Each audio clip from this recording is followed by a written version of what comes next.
शिक्षक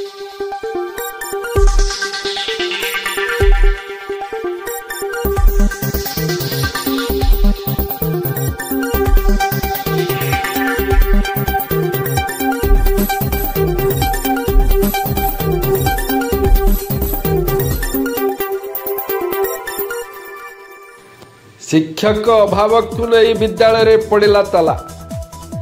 दीर्घदिन है विद्यालय शिक्षक अभाव में विद्यालय परिचालना कमिटी अभियोग कर आसुची, किंतु शिक्षा अधिकारी कौन से सुफल न पाई आज विद्यालय फाटक ताला पकाई ग्रामवासी और कमिटी सभ्य, जहाँफल कि फाटक बाहर छात्र छात्री और शिक्षक।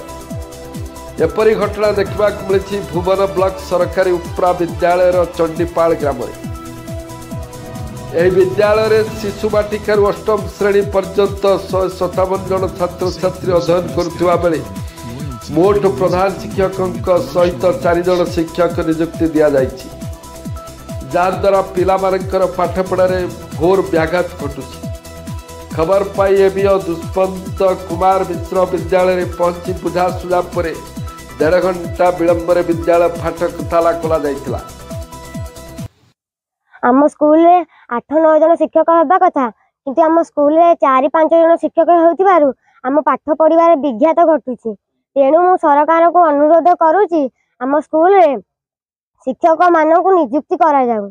आरनटा आसला को देखलु ताला एमती कमिटी मेंबर गां लोक आसी पकेछन, हम जेते तांको अप्रोच कले भी सिया ताला खोलने आपर आम सार मैंने पिला माने रोसिया माने सब अपेक्षा करूँ।